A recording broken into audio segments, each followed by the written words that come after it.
Hello दोस्तों, स्वागत है आप सभी का त्रिया राज्य के अंतिम एपिसोड में। आप लोगों ने अब तक सुना कि कैसे वो दो लड़के अघोरी बाबा से परमिशन लेकर के पहाड़ी के नीचे एक नदी के तरफ में जाते हैं। वहाँ पर नदी पर वो देखते हैं कि एक लाशे तैरता हुआ आ रहा था। अब आगे की कहानी सुनिए। दयानंद अघोरी बाबा के दोनों शिष्यों ने अपने गुरु का नाम लिया और एक एक करके उस लाश पर बैठ गया।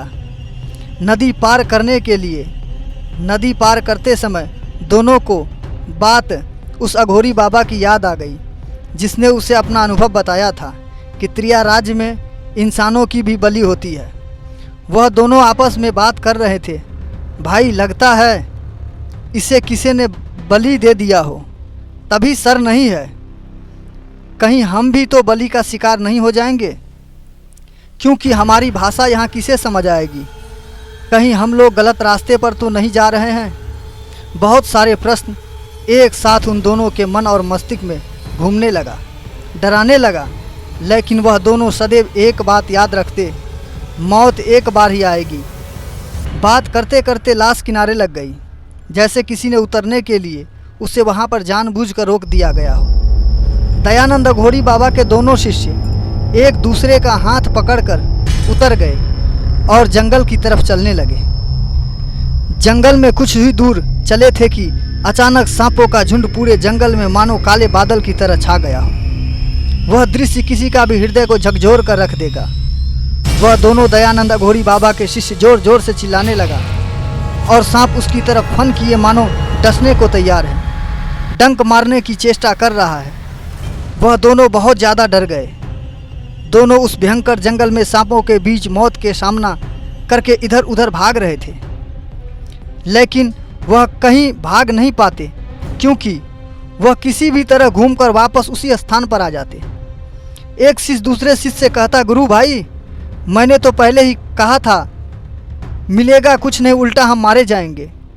उन दोनों की चिल्लाने की आवाज़ मानो जंगल को एक अशांत वातावरण में बदल दिया हो। एक शिष्य कहता है, गुरु भाई, हिम्मत मत हारो, यह कुछ नहीं करेगा, यह माया है, इसका मतलब हम सही रास्ते पर हैं। गुरुदेव की बातों को याद करो, मौत एक बार ही आएगी और मौत का समय भी तय है। इसलिए जब हमारे प्रारब्ध में ऐसी ही मृत्यु लिखी है तो वही सही, बढ़ो आगे। गुरु के चित्र को ध्यान करके आंखें बंद कर लो और आगे बढ़ो, जो होगा वह गुरुदेव संभाल लेंगे। दोनों शिष्यों ने ऐसा ही किया। दोनों आंखें बंद कर ली और एक दूसरे के हाथ पकड़कर चलने लगे।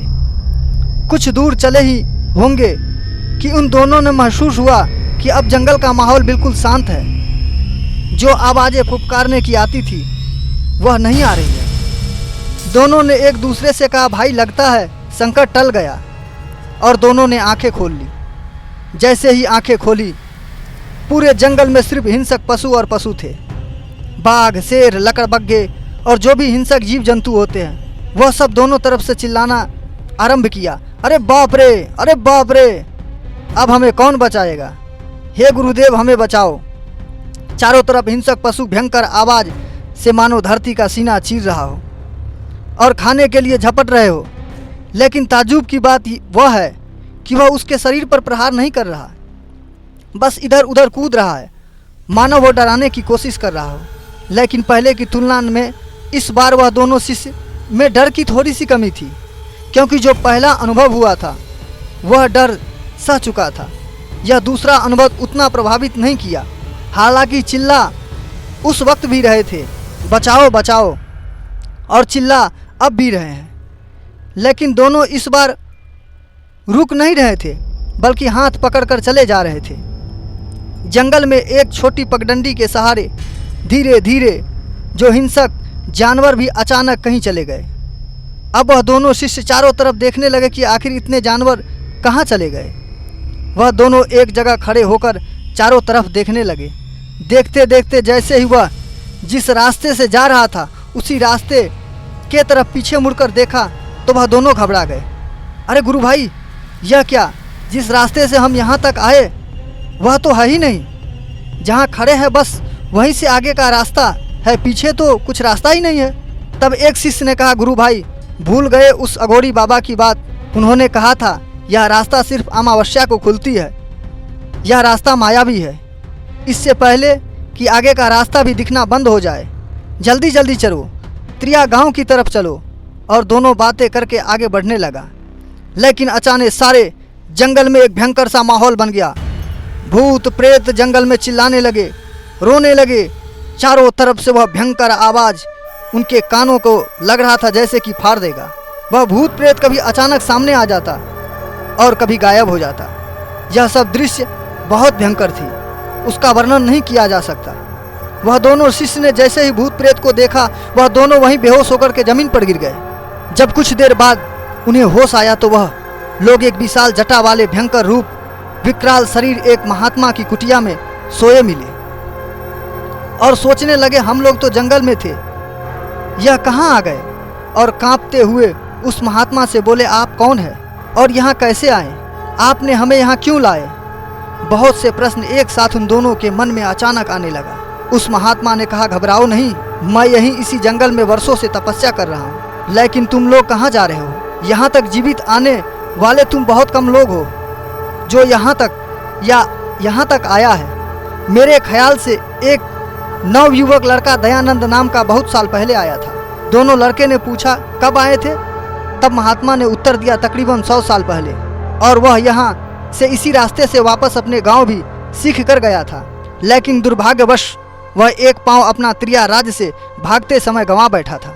वह दोनों खुशी से बोले, दयानंद गुरुजी हमारे गुरु हैं और हम उनकी आज्ञा से ही यहाँ पर आए हैं, हमें भी सीखना है। तब महात्मा ने पूछा, अभी वह कैसे हैं। दोनों शिष्य ने बोला, बहुत अच्छा है, लेकिन उनका उम्र तो 100 साल जितनी लगती नहीं। तब महात्मा बोले, मुझे देखकर तुम्हें क्या लगता है।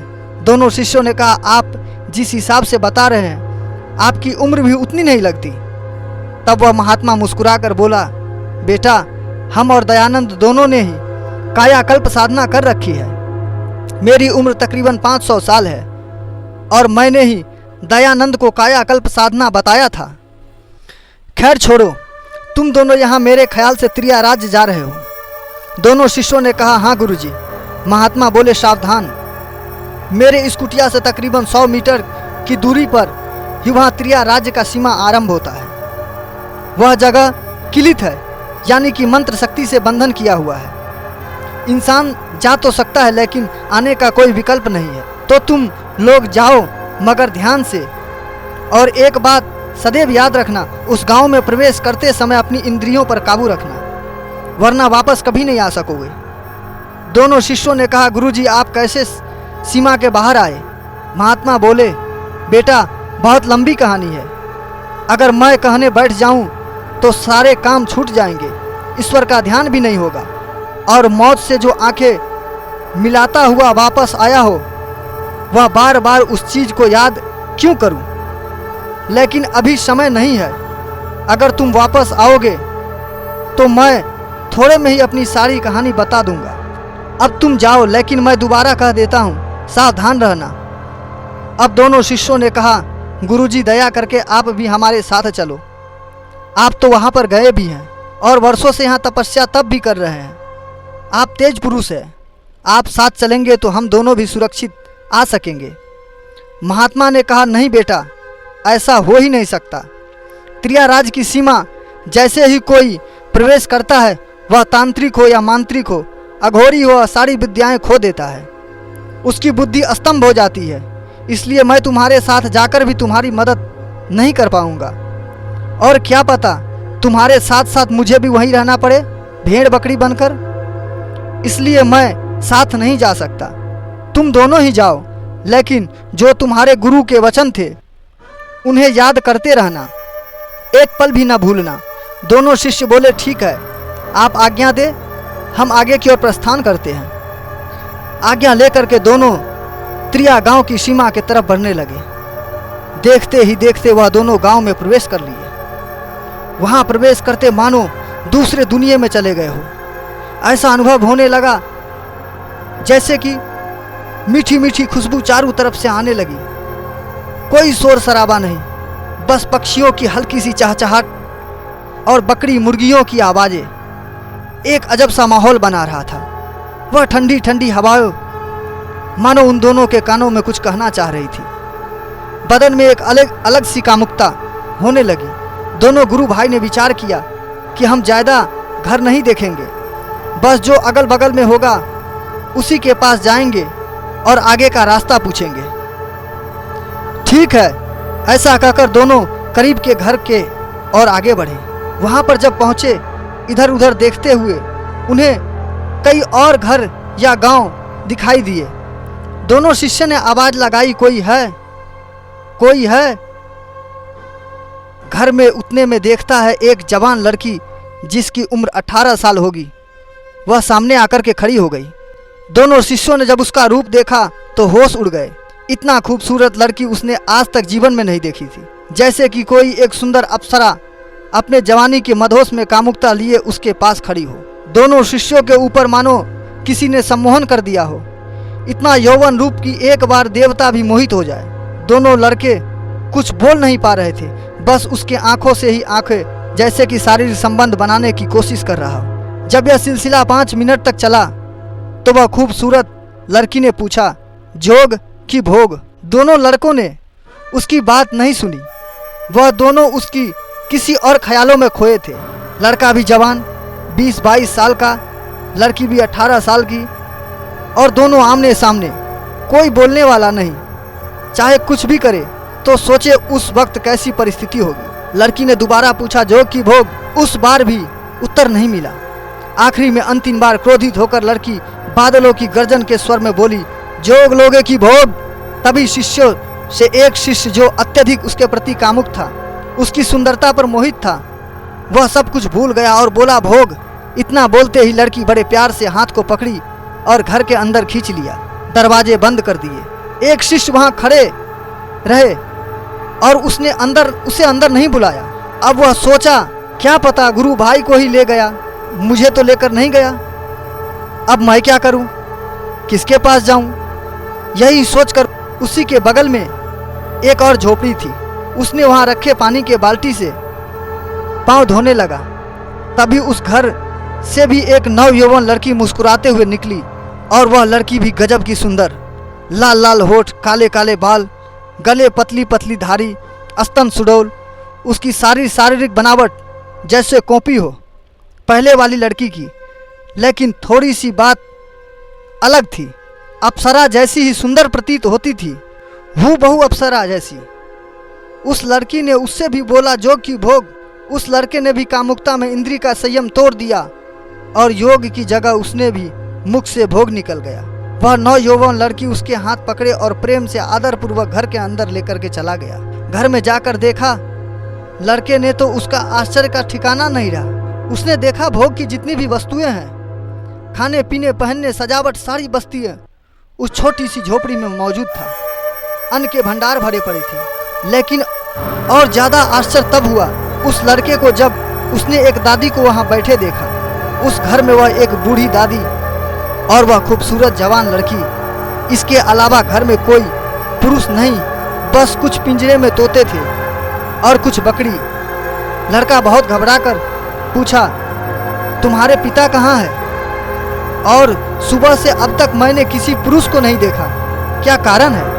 लड़की कुछ नहीं बोली और इशारे से भोजन की तरफ हाथ किया और इशारे में ही आप भोजन करो, मैं पानी लाने जाती हूँ, ऐसा कहने लगी। लड़का को भूख भी बहुत लगी थी, वह भोजन के लिए बैठ गया। उधर बुढ़िया बहुत जोर जोर से हंसने लगी और आकाश की तरफ हाथ उठाकर जैसे ईश्वर को धन्यवाद दे रही।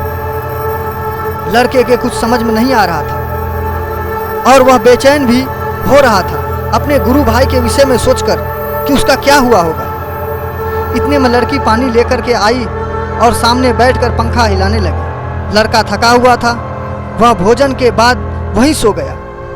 जमीन पर दूसरे दिन जब सुबह हुआ तो गजब की आवाज़ सिंघी उनके कानों में बजने लगी। गांव की सारी जवान खूबसूरत लड़की जो सब के सब अप्सरा जैसी सुंदर थी, वह उस लड़की के घर के आगे नृत्य करने लगी। लेकिन आश्चर्य तब हुआ, एक भी पुरुष नहीं था, सिर्फ औरत ही औरत।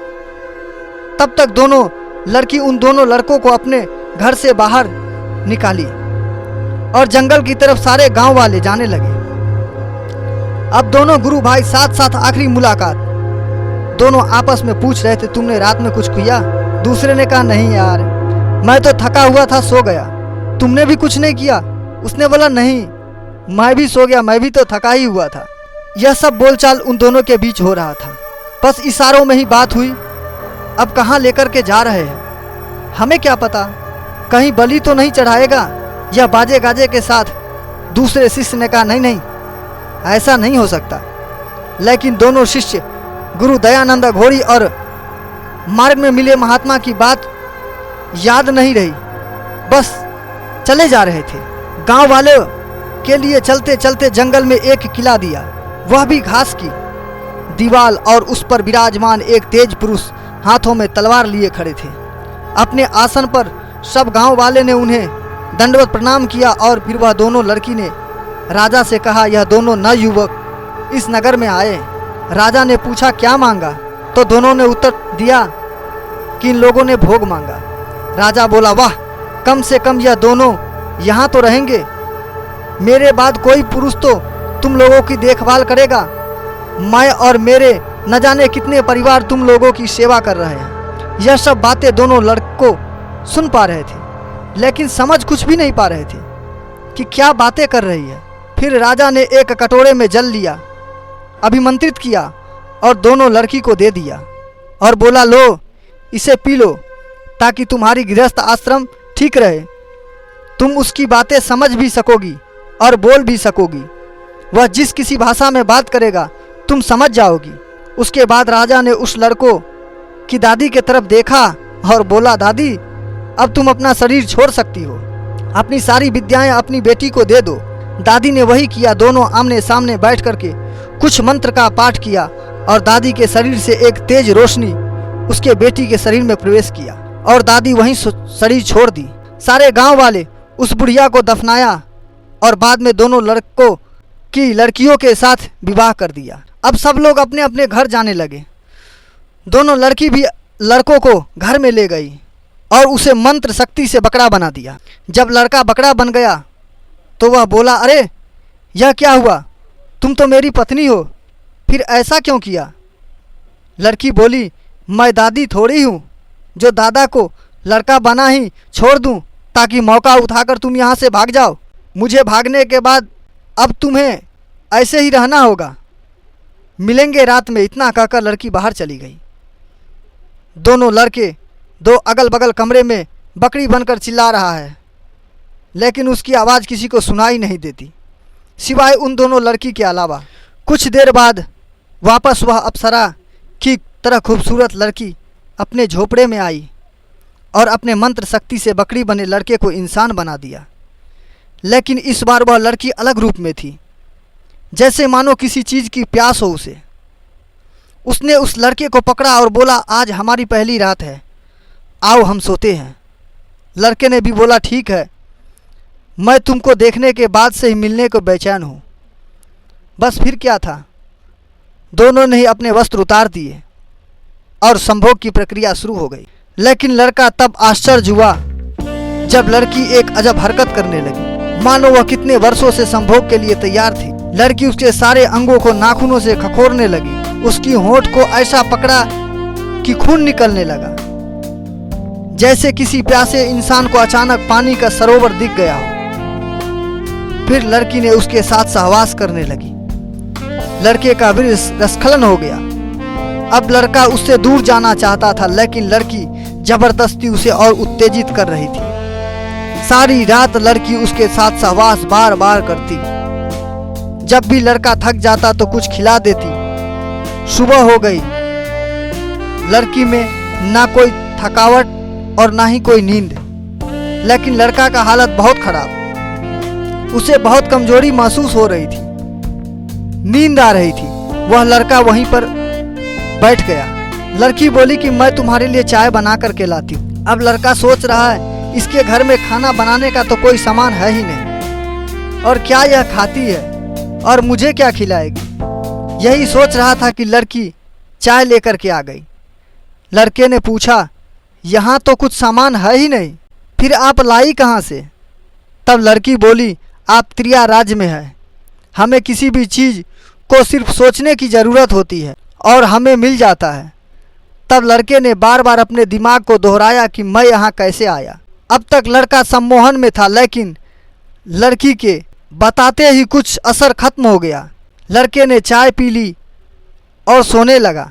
लड़की उसे फिर बकरी बना दी। यह सिलसिला उसके साथ तकरीबन 10 वर्ष तक चला। रोज़ सुबह बकरी बना देती और रात को इंसान बनाकर उससे संभोग करवाती। सारी रात इस 10 साल में उसके यहाँ एक लड़की और एक लड़का का जन्म हुआ। लेकिन लड़का को अचानक क्या हुआ, रात में बिजली कड़की और लड़का मर गया। लेकिन जो लड़की थी वह जीवित रही। अब दोनों, लड़की और गुरु दयानंद अघोरी बाबा के शिष्य, काफ़ी समय से साथ साथ रहे। इसलिए अब वह लड़की उसे जानवर बकरी नहीं बनाती, क्योंकि वह अपनी बेटी के साथ खेलता, सब जगह घूमता, लेकिन वह निकल नहीं पाता था। वहाँ माया में फंसा रहता था। दिन प्रतिदिन बीतती चली गई। 12वें साल में उस लड़की ने दयानंद अघोरी के शिष्य से कहा, चलिए मैं आपको कुछ सिखाना चाहती हूँ, क्योंकि अब आप बहुत दिनों से है और मैं अपनी विद्या किसी न किसी को तो दूंगी, सो आप साथ चले। रात में भयंकर अंधकार के बीच उसे वह तंत्र क्रिया सिखाती। 2 घंटे बाकी समय उसके साथ संभोग करती। अब तो दिन हो या रात उसे संभोग चाहिए। अब लड़का पागल सा हो गया। लड़का उसे देखकर छिप जाता, लेकिन लड़की उसे ढूंढकर उससे संभोग करवाती। उसकी जो बेटी थी वह सुबह होकर सज संवर कर चली जाती अपनी सहेलियों के पास। कभी कभी 15-15 दिन नहीं आती। पिता तो खोजता, लेकिन माँ बोलती कोई बात नहीं है, वह कहीं भी वहाँ हमारे नज़र में है। दयानंद अघोरी बाबा के शिष्य ने एक दिन संभोग करते करते कहा, प्रिय मैं कुछ बोलूं? तो वह बोली, बोलो। दयानंद अघोरी बाबा के शिष्य ने कहा, यहाँ 2 गुरु भाई साथ साथ आए थे, लेकिन शादी के बाद उसे कभी देखा नहीं। लड़की बोले, जैसे तुम मेरे साथ हो वैसे ही वह किसी और के साथ होगी, फिर कैसे देखोगे? लेकिन चलो आज मैं तुम्हें दिखा देता हूँ तुम्हारे गुरु भाई को, तुम मुझे संतुष्ट करो।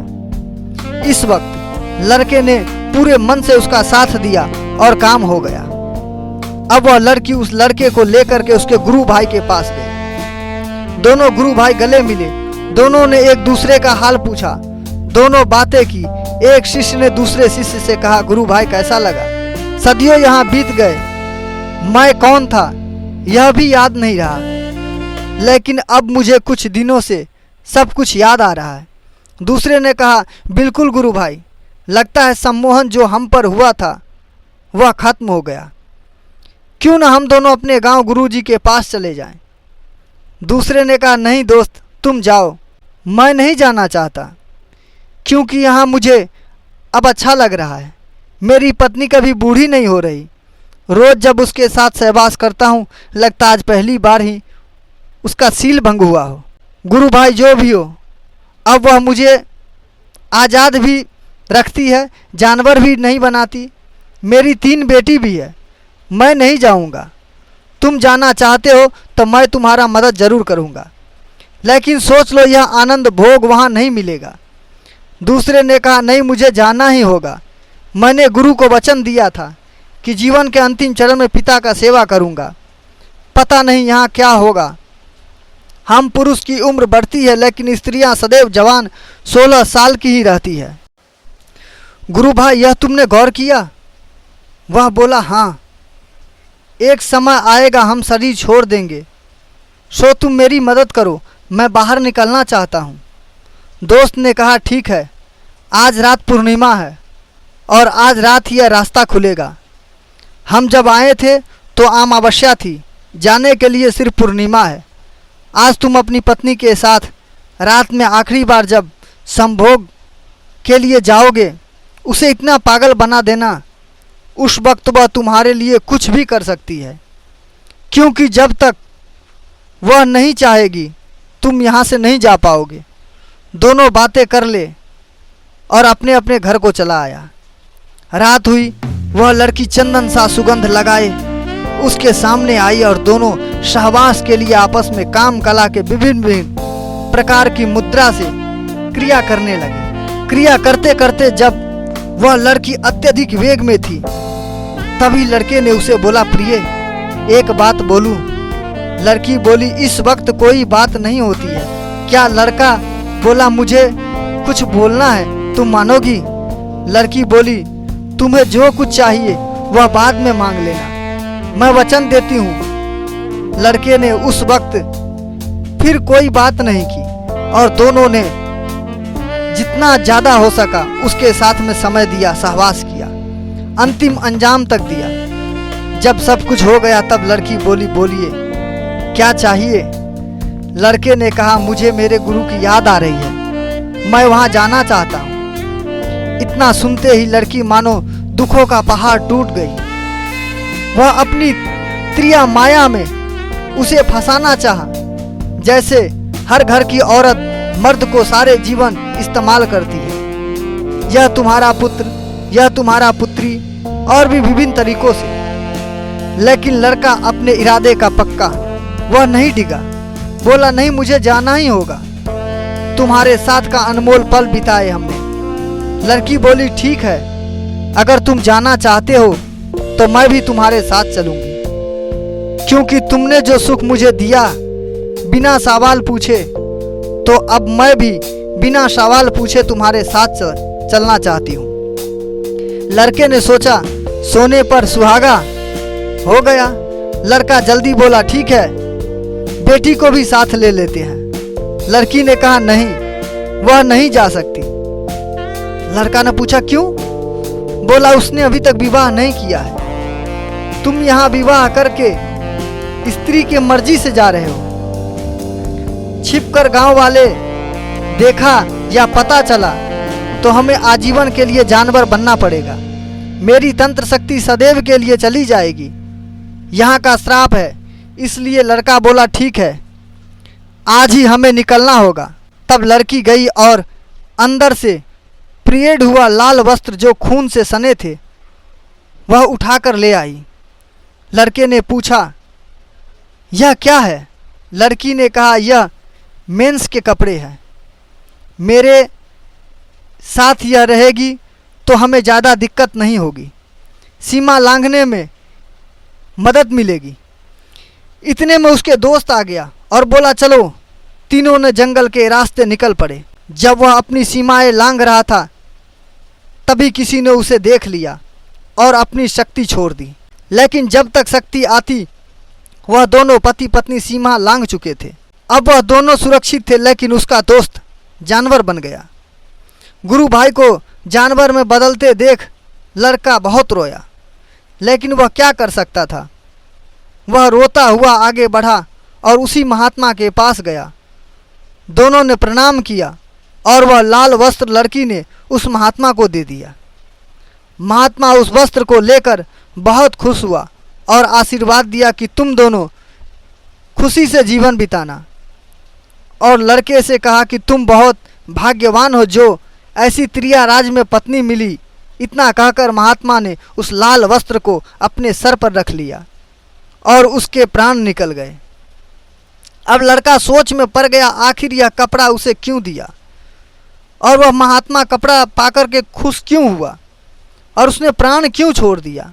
सोचते हो यह एक लंबी कहानी है जो इसके बाद एपिसोड में हो सकता हूँ बनाऊंगा। गुरु दयानंद घोड़ी बाबा के पांव कटा और वह खूनी कपड़े का रहस्य यह बाद वाले एपिसोड में बनाऊंगा।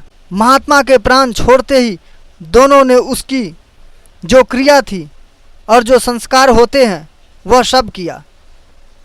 फिर लड़की ने कहा, अब आप अपने गांव गुरु स्थान बताइए, मैं माया से लेकर के चलती हूँ। फिर लड़के ने गुरु आश्रम बताया। वह लड़की एक मंत्र शक्ति से उसे एक पेड़ पर ऊपर लेकर बैठ गई और वह पेड़ आकाश मार्ग से उड़ता हुआ गुरु आश्रम के पास पहुंचा। जैसे ही वह लड़का गुरुजी के आश्रम में पहुंचा, गुरुजी को देखता हुआ गुरुजी करते दौड़ता हुए उनके पीछे दौड़ा। गुरुजी ने मुड़कर पीछे देखा तो वह अप्सरा जैसी सुंदर लड़की उनको आंखों की तरक वह वहीं जमीन पर गिर पड़ा और दोनों हाथ उठाकर आशीर्वाद दिया। जब तक शिष्य करीब आता हाल पूछता तब तक उसके गुरु के प्राण निकल चुके थे। फिर वह दोनों लड़के घर गए। लड़के का पिता स्वास्थ्य ठीक नहीं था, लेकिन पुत्र को देखकर कुछ दिन जिंदा रहा। बाद में वह मृत्यु को प्राप्त हो गया। अब लड़के को यह दुनिया बेकार बोझल सा लगने लगा। लड़के ने अपनी पत्नी से कहा, चलो हम जहाँ थे वहीं खुश थे, यहाँ अब कुछ नहीं रहा। पत्नी राजी हो गई और कुछ दिन रहने के बाद वह पुनः अपने त्रिया राज्य अपने पति के साथ चली गई। दोस्तों, यह त्रिया राज्य का सत्य घटना है जो मुझे किसी संत ने मेरे पिता को बताया था और मेरे पिता ने मुझे यह कहानी सुनाई थी। उसे मैं रूपांतरित करके आप लोगों के समक्ष रखा हूँ। यकीन करता हूँ कि यह कहानी आप लोगों को प्रेरणा देगा और आप लोग इसे समझेंगे, आनंद लेंगे और अनुभव करेंगे कि हाँ, ऐसा आज भी होता है, लेकिन वह गुप्त जगह है जहाँ तक इंसान नहीं पहुँचते। तो एक बार चैनल को सब्सक्राइब जरूर कर दीजिए। मिलेंगे आप लोगों से अगले और भी धार्मिक कहानियों में, क्योंकि मैं भगवान, देव, भूत, प्रेत, पिशाच, औघड़, अघोरी इन सब पर वीडियो बनाता हूं। तो प्लीज़ एक चैनल को लाइक और सब्सक्राइब कर दे। मिलेंगे अगले कहानी में, तब तक के लिए बाय बाय, टेक केयर। आप सभी स्वस्थ रहे और मस्त रहे।